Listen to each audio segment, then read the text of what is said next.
I just had to let you know you're.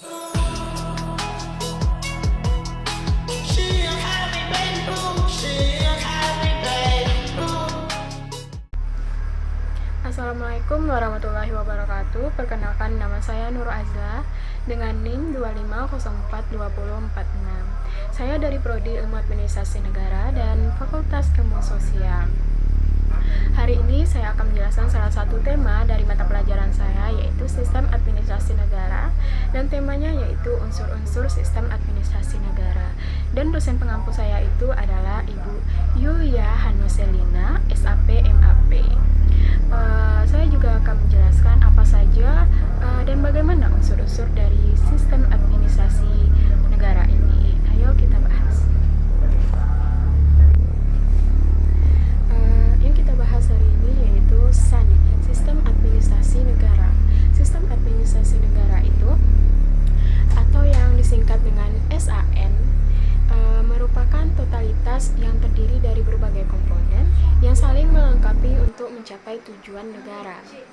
Yang pertama kita akan membahas yaitu unsur-unsur dari sistem administrasi negara, yaitu yang pertama organisasi atau wadah. Dan apa penjelasannya? Saya jelaskan.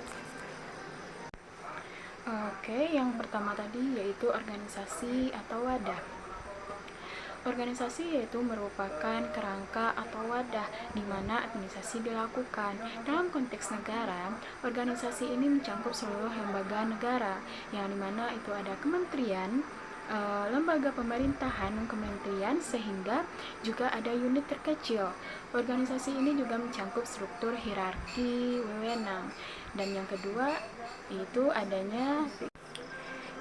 yaitu adanya manajemen atau yang disebut dengan proses, di mana manajemen ini adalah penegak bagi perencanaan yaitu planning, organisasi yaitu organizing, pelaksanaan yaitu actuating, dan juga yang terakhir yaitu controlling untuk mengontrol, di mana ini untuk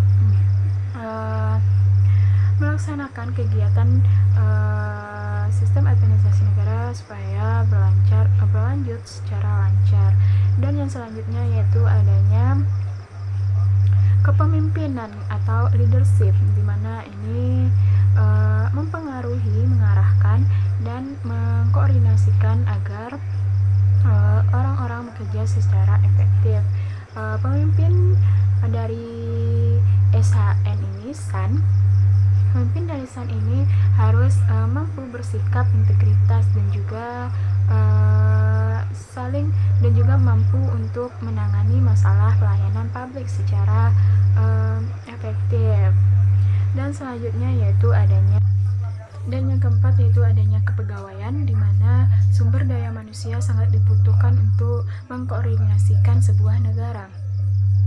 Yang sering kita sebut sekarang yaitu sebagai ASN, aparatur sipil negara, di mana aparatur sipil negara ini mendapatkan gaji dan juga untuk yang juga berpengalaman mendapatkan gaji, ada juga dapat diperhentikan dan juga dapat mendapatkan pensiunan. Dan juga yang nomor 5 yaitu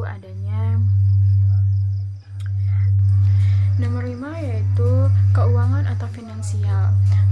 Setiap kegiatan administrasi memerlukan biaya.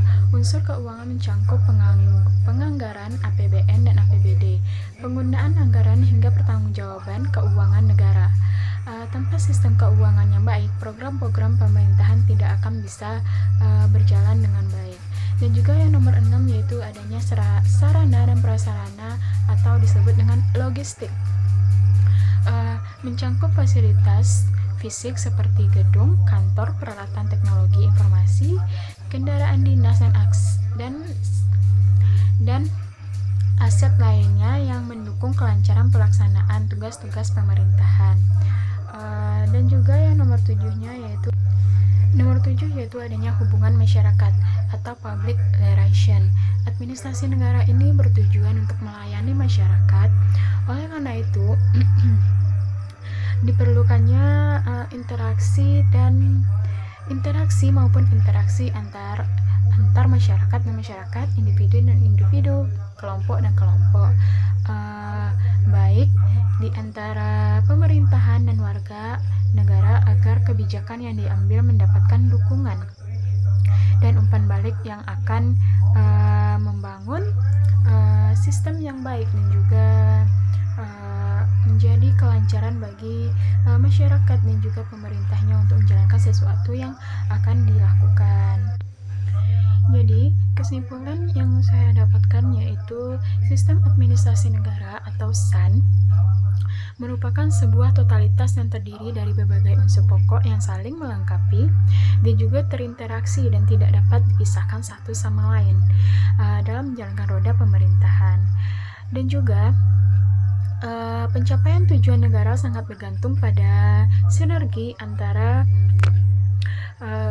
organisasi sebagai kepemimpinan yang mampu mengarahkan seluruh sumber daya manusia atau aparatur sipil negara. Selain itu, dukungan finansial yang tersedia, prasarana yang memadai menjadi fondasi operasional yang krusial agar kebijakan publik dapat diimplementasikan secara lancar dan juga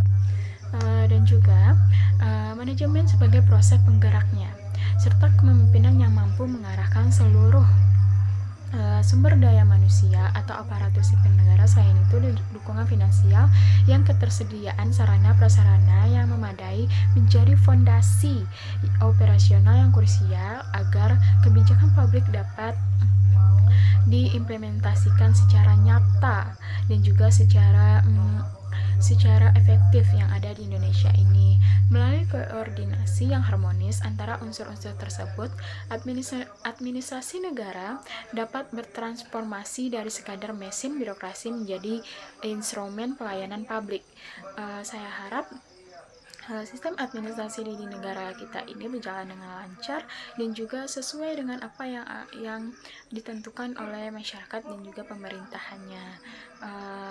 Terima kasih.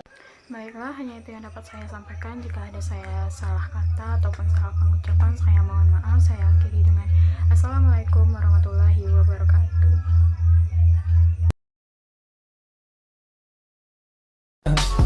I just had to let you know you're